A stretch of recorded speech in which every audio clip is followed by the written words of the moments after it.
Mesdames et messieurs, bonjour. Le débat d'orientation budgétaire qui devait se tenir ce samedi n'a finalement pas eu lieu et pour cause, le bureau de l'Assemblée nationale a décidé de surseoir à ce débat. Les raisons de cette annulation, nous disent nos confrères du journal Sud Quotidien, sont liées au refus du Premier ministre Ousmane Sonko de tenir sa déclaration de politique générale dans une Assemblée nationale où le règlement intérieur a été falsifié.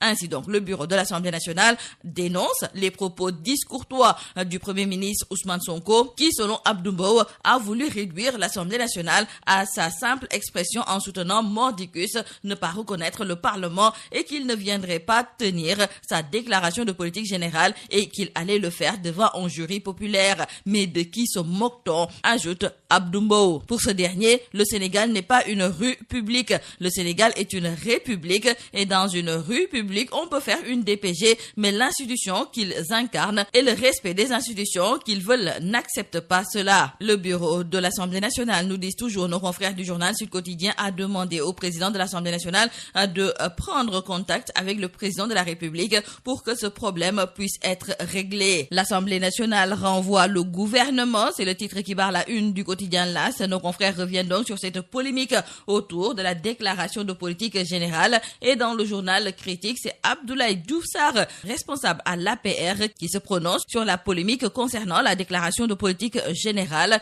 Il commence tout d'abord à dire à nos confrères du journal Critique que c'est la Constitution qui exige cette déclaration de politique générale et c'est une tradition démocratique ancrée dans nos mœurs.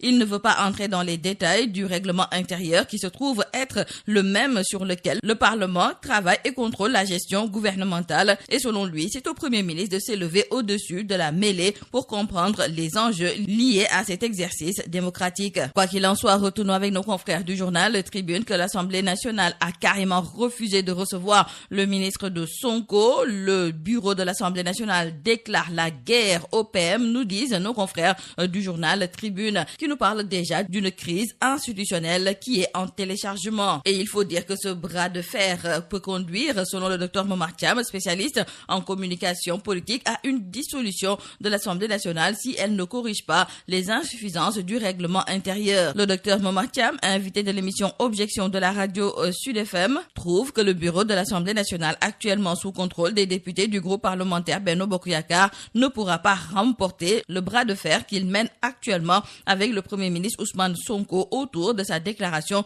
de politique générale. Le docteur en communication politique, tout en déplorant ce tiraillement qu'il n'a pas manqué d'ailleurs d'assimiler à de la politique politicienne avec des provocations et contre-provocations qui n'honorent pas l'Assemblée nationale, a toutefois prévenu que l'exécutif, à travers le président de la République, aura toujours le dernier mot. L'invité de Bayo Marguey dit craindre que le président de la République soit obligé de sévir en procédant tout bonnement à la dissolution de l'Assemblée nationale en cas de refus du bureau de l'Assemblée nationale, donc d'apporter des corrections au règlement intérieur. Et toujours dans le journal Sud Quotidien, c'est un ancien parlementaire qui se prononce concernant cette controverse autour de la DPG. Théodore Chérif Montey demande au président Bassirou Diomaye Diakhar Faye de saisir le Conseil constitutionnel pour obtenir son arbitrage dans le bras de fer qui oppose son Premier ministre et l'Assemblée nationale. Invité de l'émission Jury du dimanche chez nos confrères d'e-radio, l'ancien parlementaire, tout en confirmant les manquements de la nouvelle édition du règlement intérieur,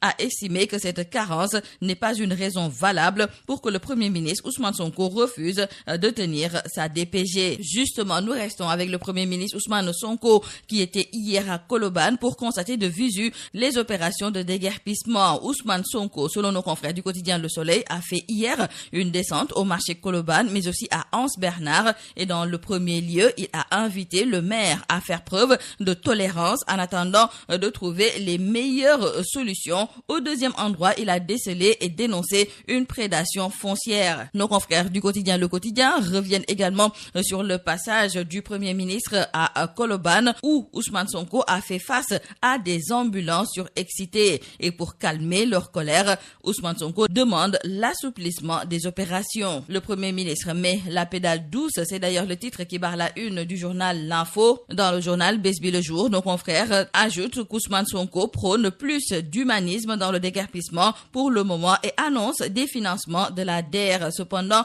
nos confrères trouvent qu'avec ces insinuations de Sonko et de Abbas Fall contre le maire Tahaou de Colobane et des accusations des marchands ambulants. C'est une sorte de bataille qui se mène donc entre Pastef et Taxawu Sénégal et Colobane a été le théâtre des opérations. Retenons également avec nos confrères du journal Rewmi Quotidien que le Premier ministre Ousmane Sonko s'est rendu à la plage de l'Anse Bernard et selon nos confrères, Sonko a encore sorti de nouveaux cafards de Macky. Selon le Premier ministre, le morcellement a été fait quelques mois avant la fin du mandat du président sortant. Nos confrères du journal 24 heures, eux aussi écrivent que concernant le lotissement à la plage de l'Anse Bernard et environ, l'exécutif freine tous les travaux. Donc retenons avec nos confrères du journal Yor Yorbi que le président Bassirou Diomaye Diakhar Faye a décidé de restituer la plage de l'Anse Bernard aux Dakarois. Et nous terminons par souhaiter un joyeux anniversaire à la radio Sud FM qui ce lundi 1er juillet célèbre ses 30 années d'existence. Et à cette occasion, nos confrères du journal Le Sud Quotidien publient in extenso le papier paru dans les colonnes de Sud Quotidien le 1er juillet 2020. Et dans cet article qui parle et retrace le contexte d'une première libération des ondes au Sénégal, Feu Babacar Touré avait immortalisé cette date symbolique. Pour Feu Babacar Touré, Sud FM Sen Radio, c'est la radio des gens